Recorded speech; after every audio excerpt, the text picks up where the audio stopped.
the biggest ROI that I've had from YouTube is meeting new people you and I would never have met. So that is the purpose of this. Just chatting. There's no ulterior motive, no affiliate links.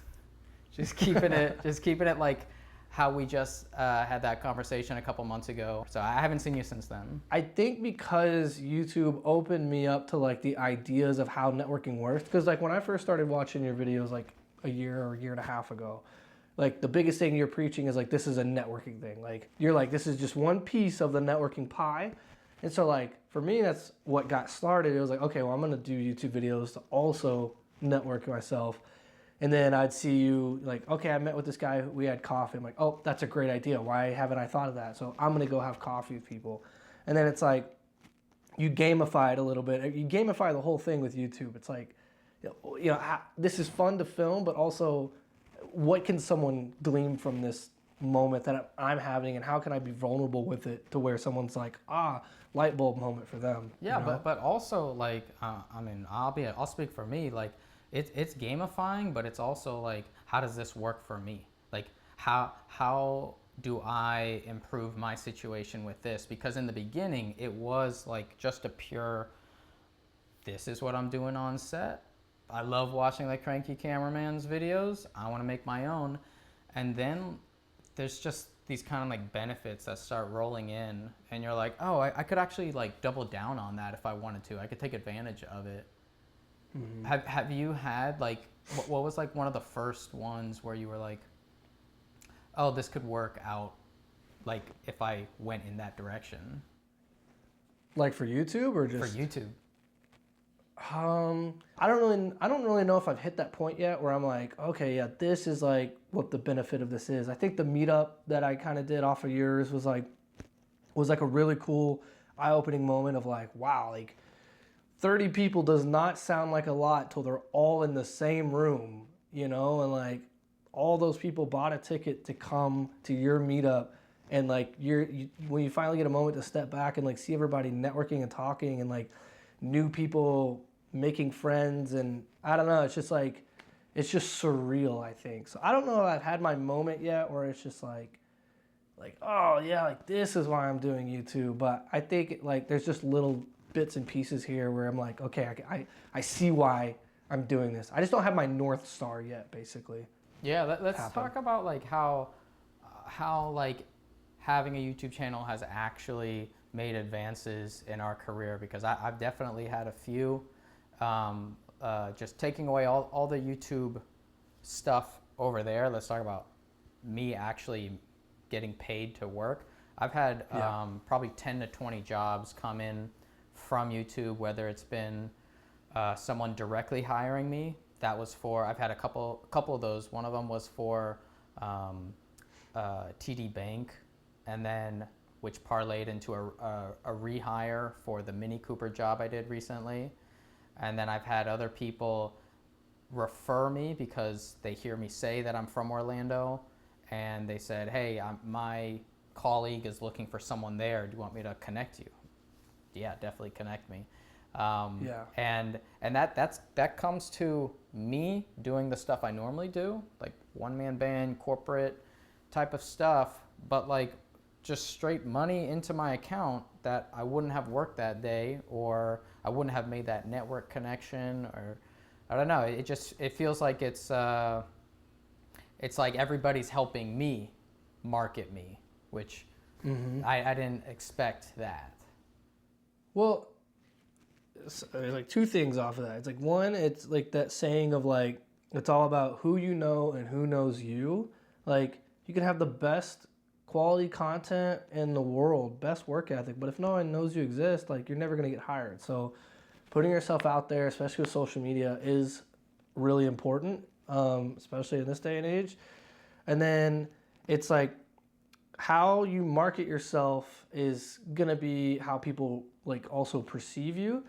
And so like those situations where you have to hire out somebody, that feeling of like, oh man, like my number one guy isn't available. I have to go find somebody and send them to my client off of my recommendation and hope that they show up, They don't take my client. They do a good job. They don't, they have proper etiquette on set, like all these different things. And so the YouTube channel, I actually, I haven't gotten quite as many jobs as you for sure, but I did just recently get a job, and the guy had done his due diligence, seeing who I was, saw the YouTube channel, went and watched a couple videos, and then called me based off of it, and told me that the reason that they had went with me is because he saw me working on set, saw that I seemed like a chill guy, knew what I was doing, and so based off of that, he hired me. Because an email is faceless, you can send an email, and how many times you get ghosted off an email, a text, phone calls, that's the next step.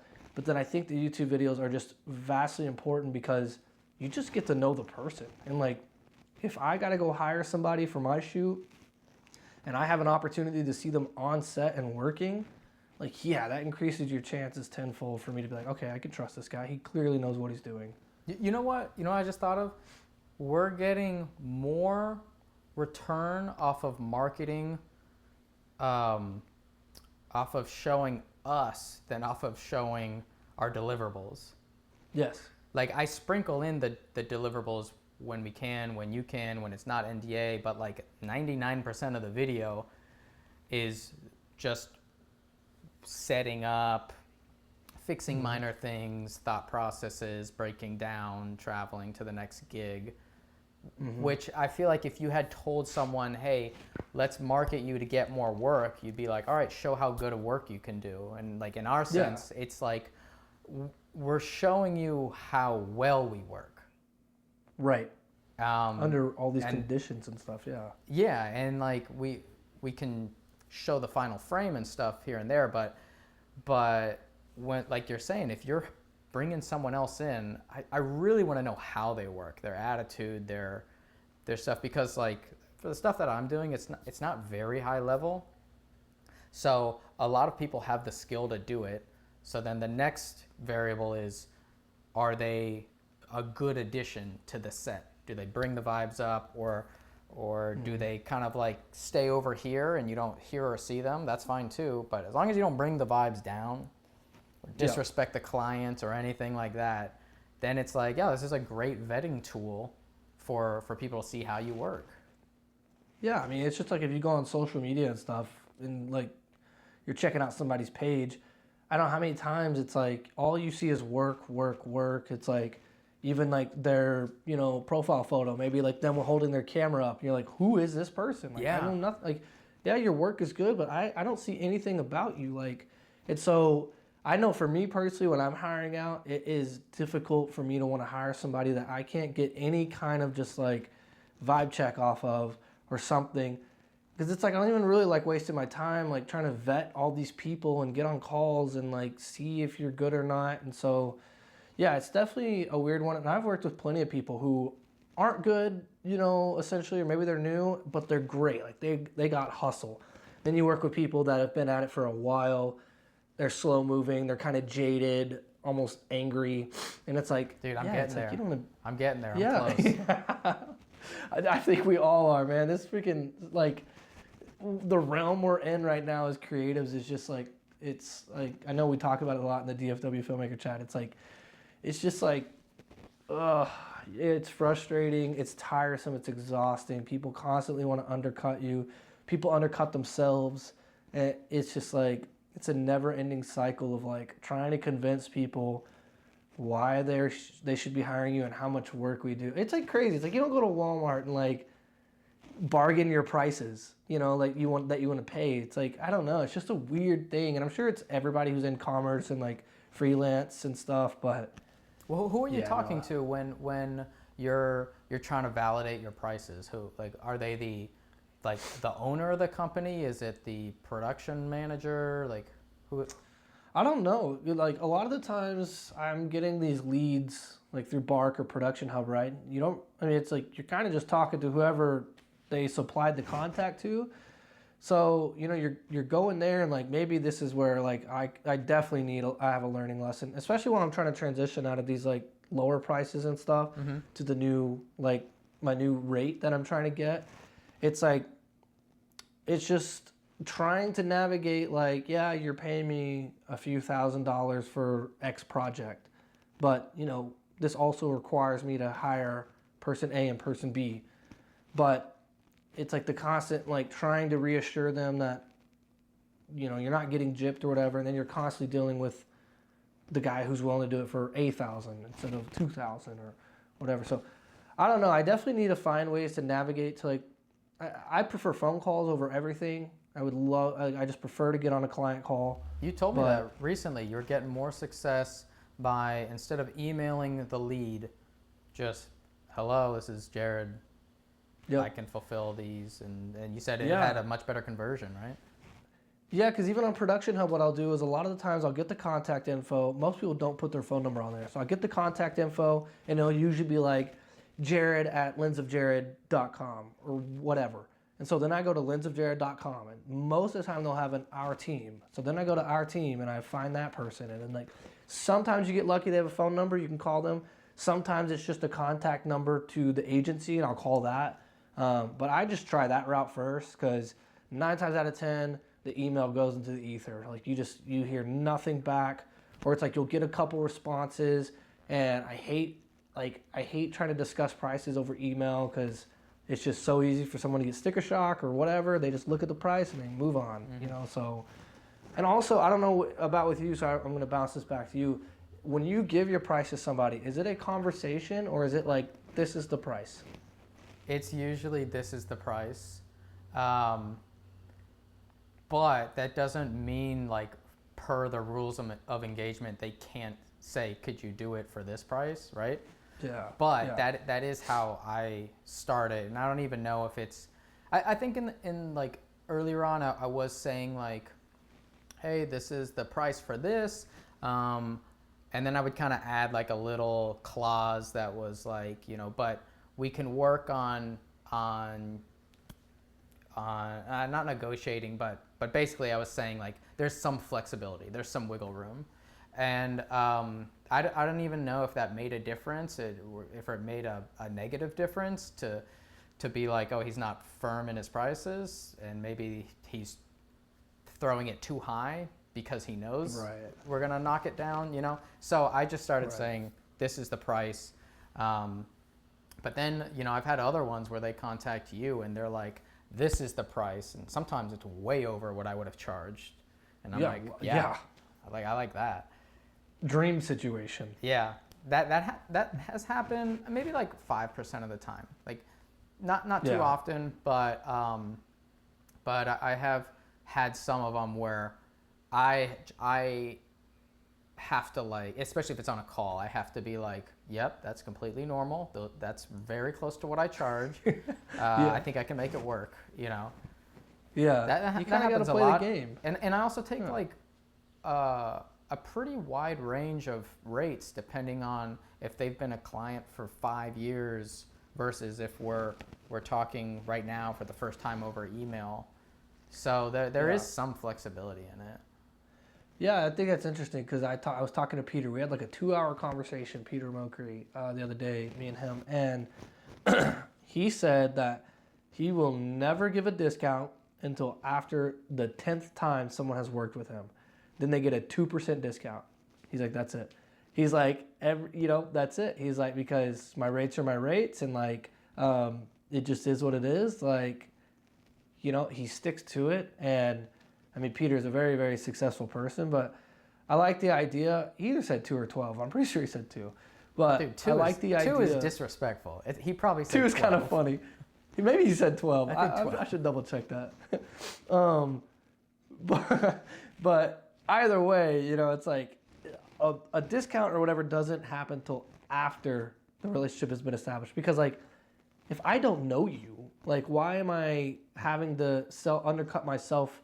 Or it's like the prime example. Someone calls you and like, hey, I have a shoot tomorrow. This is urgent. Unfortunately, our budget's a little tighter than we want, but we would really love to have you out. It's like, that's not really my issue, like, you know, my problem. You know, I'm sure you can find somebody. It's not going to be me. So there's a couple ways to look at that. If you are not working tomorrow, you could work tomorrow now.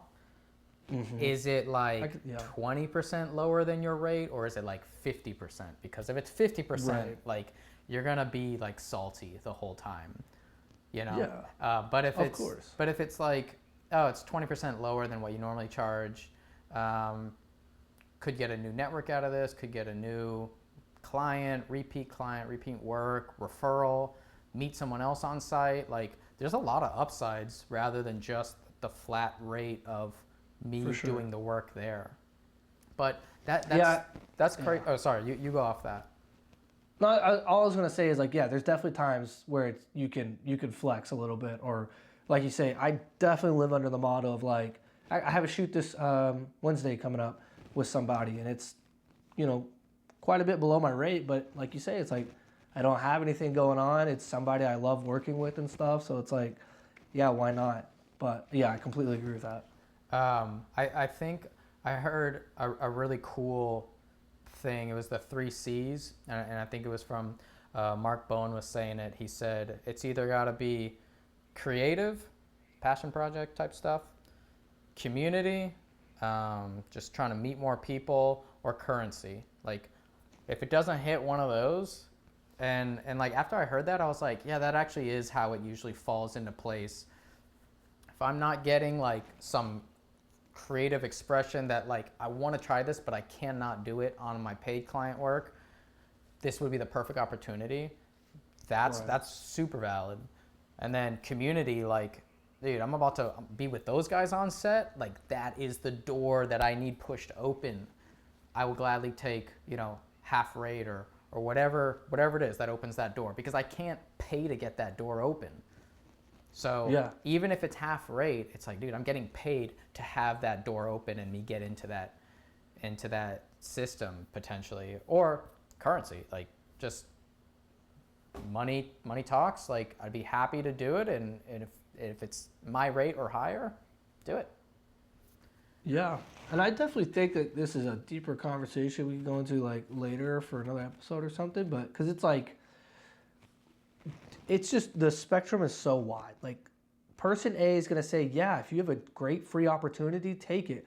Person B is gonna say, nope, no free work at all. You're you're bringing everybody down with you, and it's like, don't lower your rates, because again, that brings everybody down with you. Or it's like, yeah, lower your rates if you've got nothing going on. So it's like, I think it's one of those things where the whole area is just gray, because it's all going to be dependent on the person and stuff. And I know for me, I battle with like, okay, well, do I need to be stern and just be like, nope, this is exactly how much I'm charging. I'm not budging, because I know I'm not that way. It's like you say, it's like if I charge $1,100 for the day and someone's offering me $900, like, yeah, like, do I lose $200 or do I lose $1,100 or $900? It's like, I don't know. So it's a tough one for sure. And like, you know, everybody's, it's like with like skateboarding or any type of like a expressionistic sport. It's like your personality comes out as how you do business or how you skateboard. Like I know so many people who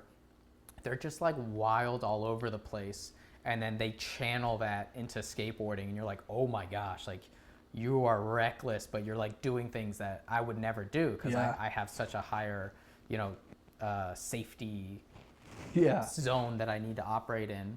But then it's the same thing for business, man. Like people have like you said, Peter, he's got his structures for discounts, for blah, blah, blah. And from just talking with him, he sounds like a very structured person. So it makes a lot of sense. But there's so many systems for doing business, and they evolve too. Like you might be a spider web in the beginning of your career. You're like, I'm catching everything that comes near me, and then like maybe year 5, that is not how you operate, because either you got what you needed from that, or you've learned lessons or whatever. But it changes too. Yeah. Well, I mean, like that video I showed or sent you, I think yesterday or whatever, the guy doing the 30 days to build an agency or something like that. Like, a lot of it is like very Instagram-y and this and that, and like you take it with a grain of salt. But the thing like I'm loving about watching it is just like, he's not sitting around waiting for somebody to call him, you know, especially when no one knows who he is. He's like seeing every opportunity. He did like a race with a guy in a car. Like they both had nice cars. They raced. He saw the Instagram sticker. The guy had like 200K. He DMs him as a way to get into this car community. Tell him, hey, I'll shoot you a free video. And then it's like this big networking thing. He goes to car dealerships, coffee shops, whatever. And then it's not even like he goes there, he introduces himself, he says, hey, every single time, I'll offer you a free video. Like, let me shoot a free video. I'll send it to you. They give him their number. He sends it.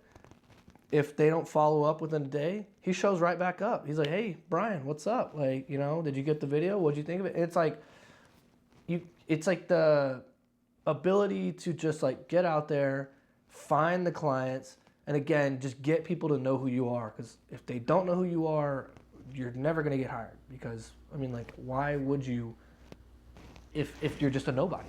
Yeah. Like, when you sent me that, it has the title, growing a production or growing an agency from $0 to prove to 10K or 0 to 100K to prove it's not luck, or 0 to 10K a month to prove it's not luck. It was one of those types of things. And he did like a daily vlog. I think I got like, they were long too. The first one was like 30 minutes. I got like either halfway through the first one while I was driving, just had it on. But you can tell that is his personality. Mm-hmm. He's not one of those, like, I'm going to just, like you said, I'm not going to sit and wait for that phone to ring when I could be like planting so many different seeds. And some people are like that. Some people aren't. Like my buddy Dalton, he is 100% like that.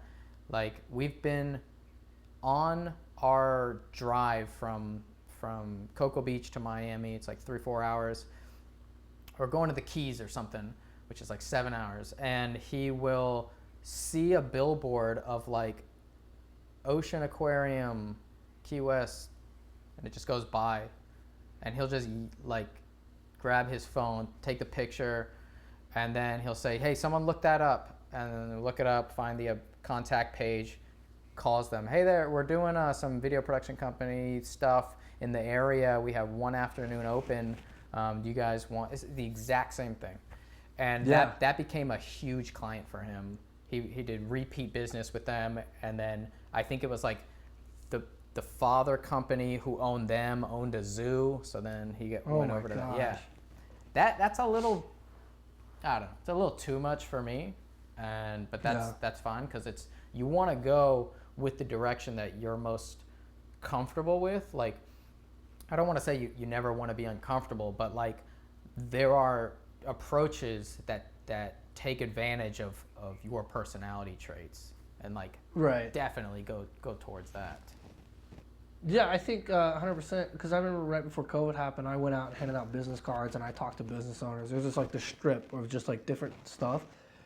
And it was like, it was fun. Again, I wouldn't say I'm very introverted. I'm not very extroverted, kind of right in the middle. And it was cool though. Like, you'd walk in, you'd show somebody their work, and you could instantly see their interest. They're like, oh, this is cool. Like, well, okay, so what do you do? And like, at that time, I definitely had no idea how to talk about money. So as soon as they'd be like, well, how much does it cost? But it's just like you stutter around. And I think like, my biggest thing is like just lacking the confidence to be like, it's 1,100 or it's 2,000 a month or what, like, you have a retainer client. So it's like that same thing. I'm sure when you went into that conversation, you had to figure out like, okay, what's this worth to me every single month? And like you said before, it's like, I'm in the same boat where it's like, I like the idea of a retainer, but also I don't like the idea that I could lose out on something good because I'm dedicated to this retainer. And then, that single retainer usually doesn't pay enough to justify paying somebody else to go cover for you while you go do this thing, So it's like...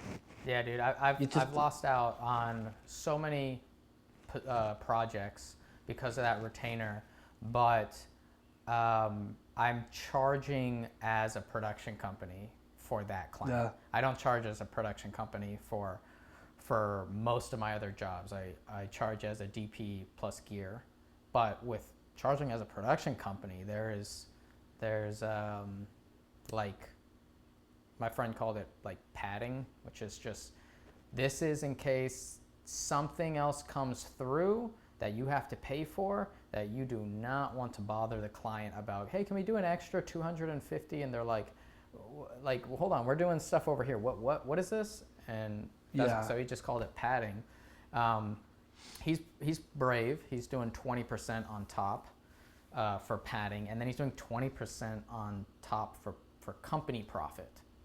So for his LLC. And like these were things that I learned last year when he was telling me, and I was like, dude, I can't put 40% on top just out of the blue until you find the right client, and then you can. Like that is exactly what happened. I found this client, and I was like, okay, like I can do my rate. So David gets paid. My girlfriend's the PA. She gets paid. We brought a producer in. They get paid, and mileage, travel days, and then my LLC needs to get paid. Mm-hmm. And like that was a new type of invoicing that I had not done before. And even like invoicing as like I stopped doing like line items for everything. That was like a huge like mental hurdle to get over. Like, do you have like a specific way that you invoice? I mean, right now I use Square, but I do plan on moving to like, I was going to move to like, just like break it down item by item. What was that? You said you had Square.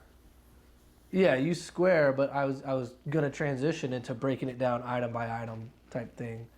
Is that not what you do, or you're moving out of that, or what? Yeah, that's how I would do it before. And I think when I'm a DP for hire, it is much more like that, just because the things are so limited. It's the day rate, maybe a gear rate, and then mileage. So like it's kind of like already split up, you know? Okay. But when it's a production company, like it's just a bigger entity. There's more things that you need to compensate for, like, but see, like, as I say that, I hear myself say that, but I still practice all of those things that a production company would have to pay for when I'm just a DP. So I still got to pay for my website. I still got to pay for Production Hub. I still got to pay for all these things.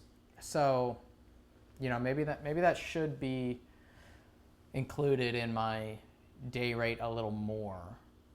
It just feels easier to kind of push together when it's a production company type of project. Yeah.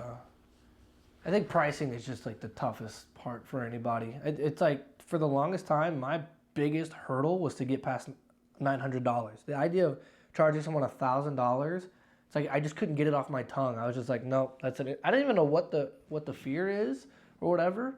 And now it's like, now that I'm starting to send out 3, 4, I just sent out a $7,000 proposal. Like I'm starting to send out these bigger proposals, and you know they're not getting accepted right now. But like Peter says, like you're basically kind of like having to find new clients that are up the higher echelon.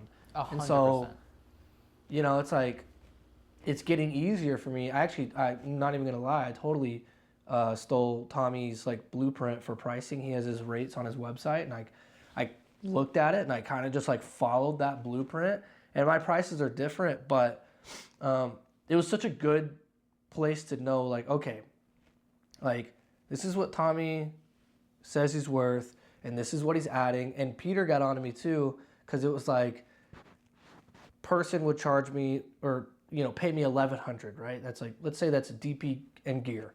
I wasn't thinking about it like that. I'm like, oh, they're just paying me to come out and fulfill this video. So I'm like bringing all my audio, I'm setting up boom mics, I'm doing all the 3-point lights plus accenting. I got 2 camera angles. I'm, you know, the whole 9. And he was like, you're just losing out on so much money because you're charging essentially for a camera and a basic, you know, setup, but they're getting the entire package. And so I think even like that was just like, okay, like it's just so much structuring that has to happen. And I don't want to keep working these little odd and end $400 and $500 jobs, and the type of jobs that I want to get later on. It's like Tell me, I never want to know that. What is those like jobs that you're like, I would love to be contacted for this over and over again? So I say it all the time, esports is like my cream of the crop. It's like the one thing that it's just like, yeah, that is what excites me. That's what I love so much.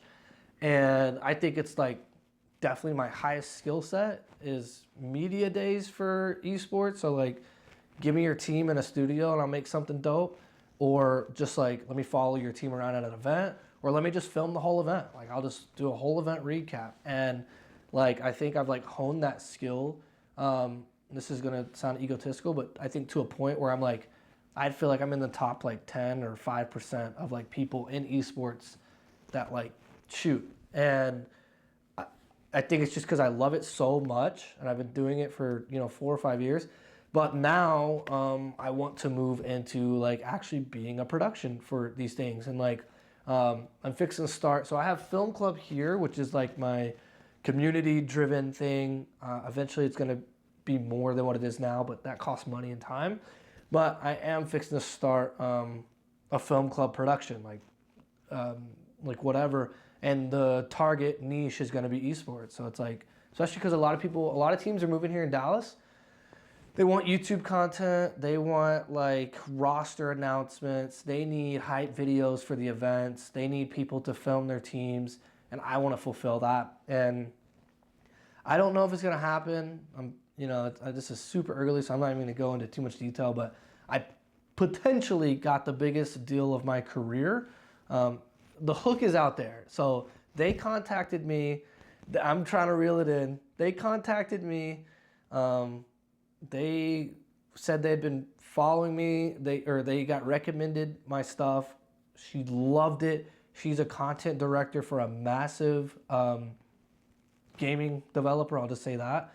And there's like crazy once in a lifetime chance in January. So again, I have no idea. I'm not getting my hopes up. Like it's definitely a tall order, but yeah. Once I saw that, I was like, okay, they're seeing something like in my work when it comes to esports. And so that was like the confidence I need. Even if I don't land that job, it was the confidence I needed to be like, okay, it's time to push forward. Like I can't keep doing, like I don't like corporate. I don't like doing all this stuff. I do it because it pays the bills, but I think it's time to just like get to where I want to go. Dude, there's so many things in there. I'm trying to like catalog them as you're going through, but there's so many things I want to talk about. One of them is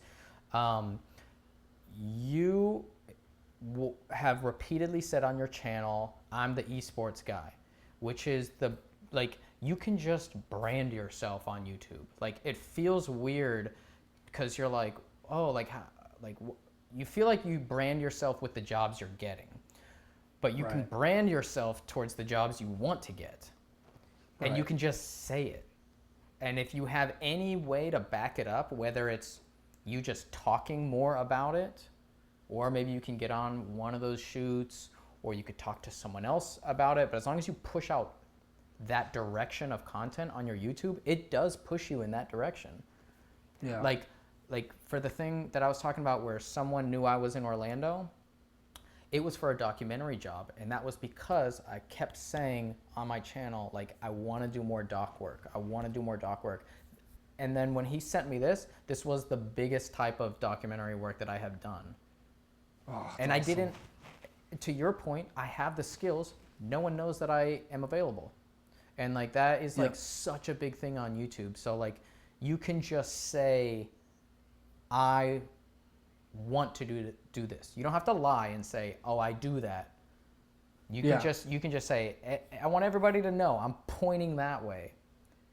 And then things, it's like almost like the YouTube community kind of like helps follow you, push you towards that way because you're voicing it so much. Yeah. And then the other thing that you were saying about how you looked at Tommy's pricing guide, a lot of people are putting those out. Like, I think Cranky Cameraman put his out. I know Tommy Beal did. Joel Gabrielson did. And that was gate-kept info forever. Yeah. Yeah, like if I was like having a drink with you and I said, hey, like, what do you charge? Like, you wouldn't even tell me then if it was like 10 years ago. Yeah. It'd be like, Yeah. dude, it's only us talking. And it's like, nah, dude, I'm not going to let you pull my business out from under me. And it's like, Exactly. That's not what I'm trying to do. Yeah, but now people are volunteering that info and putting it on a YouTube archive forever. And that's why, like, dude, that has been, like, I don't know when it hit me all of a sudden, but that has been, like, my MO with, like, YouTube here lately. It's just, like, let's talk money. Because the thing about it is me gatekeeping info from somebody who is trying to get to where I'm at. And if this person just knew, because I would tell him, if he knew, like, hey, I could charge $700 for this job instead of $400, everybody wins. That guy wins because now he just charged proper for what he's supposed to be doing at his level. The client now knows, like, okay, $700, this is like a baseline. And the more people do that, the more the prices can go up for everyone. When we all collectively be like, this is the standard, like a day of DP work with this camera package and this skill set, that's $1,100, that's $1,500, that's whatever. The more people can get on the same page, the less people are scared to go, oh, that's $1,000. Never mind. I'm gonna tell them it's $600 because I want this. You know what I mean? So it's like, I love that Tommy did that. I love that Joel did that. Everybody's starting to open up more about money, and like, I got that series on my channel now of just like how much money I made this month. And is that gonna be a monthly thing? Yeah, so I think I'm gonna make it a staple just because like a lot of people seem to have gotten a lot of good feedback about it. And I think like I think I can't sit here and preach about, let's talk about money and then not. So I think that's the best form that I can do. And I think this next month will be really cool because I'm actually gonna go over about how I changed my prices and just all the jobs that I kind of just like missed out on or lost out on just by doing it. And just, yeah, it's just been just full transparency, one of the most stressful months since I've started freelancing, just because like I hadn't been told no that many times. Like, I mean, it's just like a month full of just no, like too much. And yeah, like that's why I ended up having that call with Peter, because I was just like, I don't know, like if I can do this or, I'm about to go back to what's safe. And yeah, so I think. Yeah. So like, that transparency, that's what I was attracted to when I saw David Winter's vlogs. I was like, no one is showing this behind the scenes perspective. And this is at a way higher level than I'm at or could even reach in a couple of years. Like he's a career professional. And then, so when I decided to copy his vlogs, I was like, I'm gonna do the same thing. I'm gonna talk about the things that you can't find out, except the difference here is you get to see what it's like for someone at my skill level, in my market, with my type of clients. So now you have David Winters, who's in San Antonio. He's probably been in the business for 20, 30 years. He had Aries and FX9s, and then you got David Morefield. He's in Orlando, and he's been doing this probably in total 10 years, but legit 6 years. And these are his types of clients, and this is what he charges. And now you're just getting so many more data points. You have someone in Dallas, you have someone in San Francisco. Recently I've seen some really cool vlogs from John Waldman in New York. I don't know if you've seen his stuff. A lot of like documentary DP work. And Joel in Arkansas.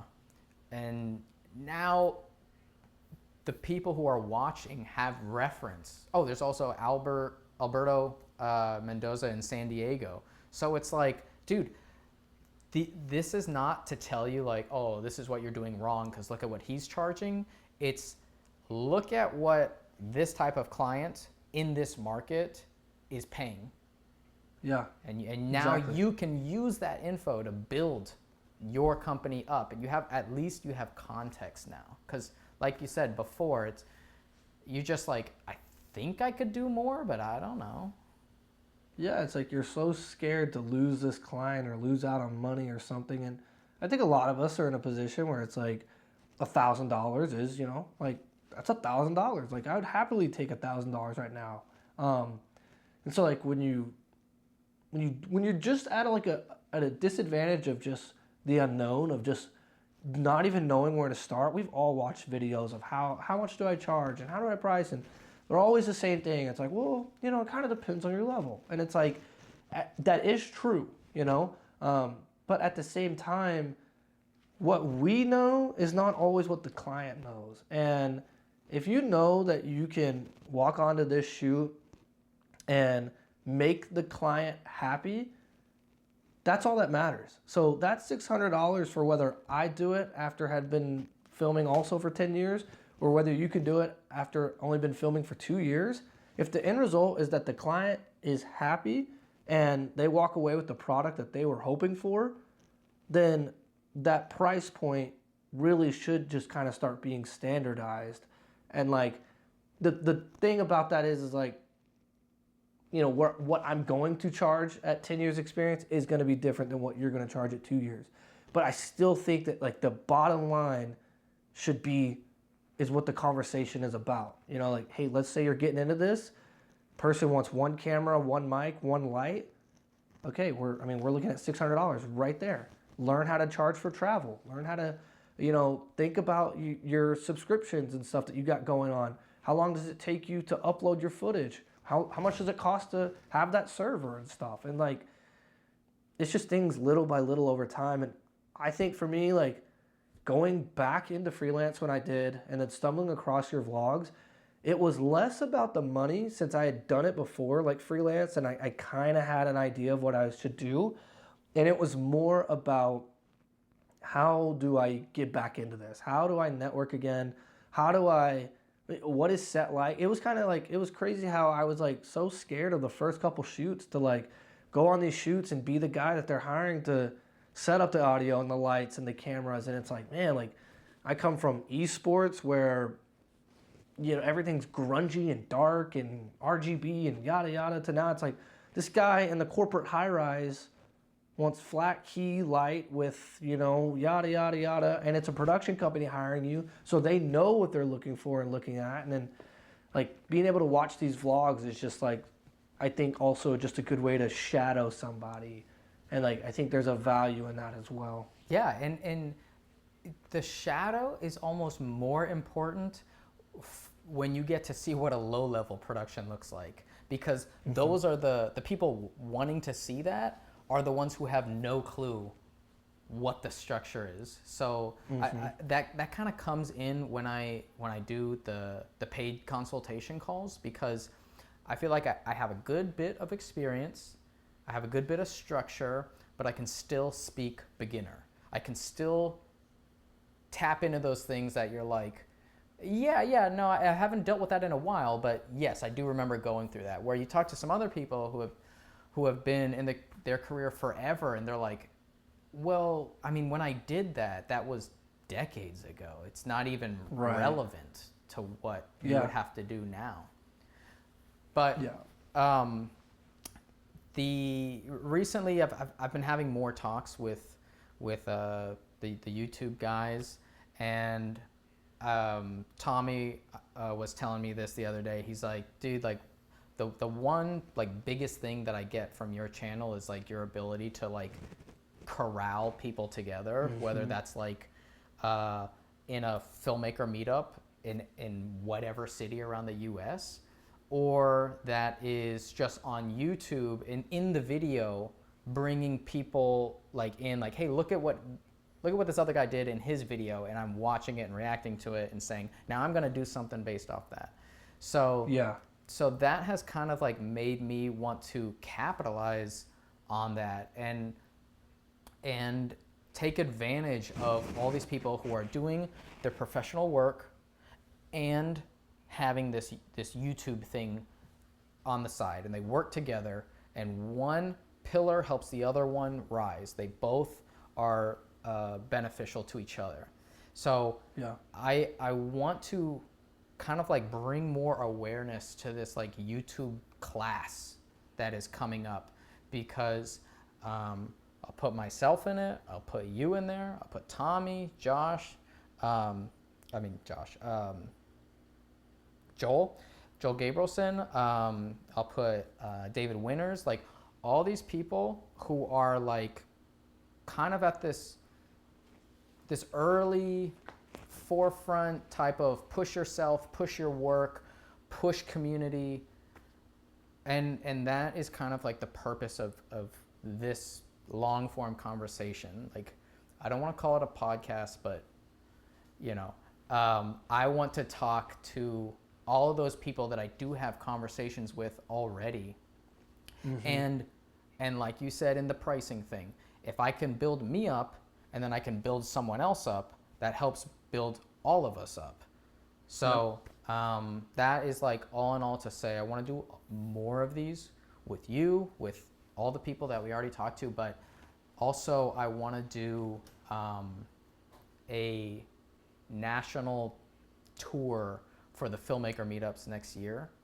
And I want to have like a predetermined city list, and I want to have a corporate sponsor or two, and I want to make it an event tour. I mean, I don't think there'll be like t-shirts or anything that has the tour list, like lamest tour ever, but still it would be so cool for people to know David's going to be in Dallas in September, and then there's going to be an Ontario one in November, and then this and that, and make it more of a thing, because with the little effort that I'm doing right now, it's already a thing. And I think if you and I and all of us double down on it, like, I think it could open up some pretty big doors. Yeah, I mean, we say it all the time. I think we're in the baby stages. We're like still trying to figure out what this all can even be. And like I say, I think it's so cool seeing how everybody has kind of like strategized with their channels, what they're targeting, what they're doing and using it for.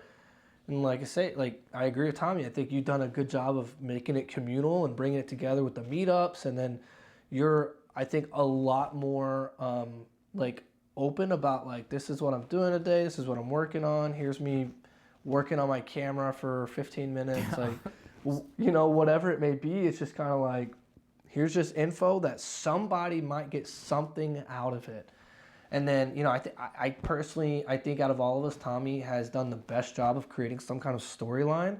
You know, starting with moving to San Francisco. I mean, it's like literally like the start of a series of a TV show. It's like we're just dropped into this family moving to San Francisco trying to make it, right? And then it's like he's going to businesses holding his big camera and he's doing all that. And then it's like his successes feel big because you're like, yeah, good job, Tommy. Like, you know, the baby gets to eat tonight. That's awesome. You know, I think like that's what makes it cool, and just everybody's just like doing their own thing, and it's building, and we're all still navigating a way for all of us to build it together, and you know, collide our communities together, and just show that it's like this is communal. And like again, going back to Film Club, like when I started that, that was what it's all about. It's all about all the filmmakers coming together. And like just realizing like, you know, I hate messing with audio. Like, you're an audio guy, cool. I'm gonna hire you to do your job. And like, we all have something in common under like the filming umbrella. And so I think like YouTube's just another piece of that, where people are finding the confidence to document their journey. And yeah, I don't know. I think it's cool what we're doing. Well, you were saying beneficial. You were saying. That you were thinking about maybe merchandising, adding more pillars to your YouTube type of thing, right? Yeah, so basically the way I'm structuring it right now, or want to structure it, is like Film Club is like at the top of this thing. It's the like the start of the umbrella. And I got this from where I used to work at the eSport org, because that's what they did. They had the space station, and it was like all these little businesses under it. But basically I want Film Club at the head of it. And then it's like Lens of Jared is like a part of that Film Club umbrella. So it's like, that's like, you just care about what I'm doing. Like, that's just Jared. Then you have like Film Club Productions. That's obviously self-explanatory. But then it's like I want to do merch. I want the film club meetup to continue. Like I really want to build film club into something identifiable for filmmakers. And my ultimate goal one day would be like, someone's got like the film club hat on or shirt, and you're just walking by somebody at the mall, and they see it, and it's like you make that connection. It's like I want to think of it as like kind of like a billboard for networking yourself as like a filmmaker to other filmmakers, like just a way to break the ice, start the conversation. But there's a lot of logistics involved and money and stuff, and it keeps getting put on the back burner. But that really is my 2025 goal, is to like take film club to the next level. And if I'm being honest, it was another big reason that I started the YouTube channel, was the same way Casey Neistat used his vlogs to build Beam. That's where I'm at with like film club. Build an audience and then present them this thing. Yeah, like I do want to wrap up soon, but like watching Casey Neistat do his thing where you're like, I bet you his contemporaries were like, what are you doing? Like, you're staying up at late and you're editing, and then you got to do your YouTube thumbnail. Like, it was probably like, I don't know, man. Like, maybe it's affecting your family. Like, you're just dedicating so much time to it, and then you cut to 10 years later, and it's like, oh, I sold Beam to CNN for $25 million, and you're like, yeah, oh, okay. So that's what you're doing. So that was obviously not his goal in the beginning. But with every upload you put on YouTube, you're gaining hopefully a little more momentum. You're grabbing one more viewer, one more subscriber, one more like Lego piece that you're like, dude, this is gonna accumulate into whenever I do find the right opportunity.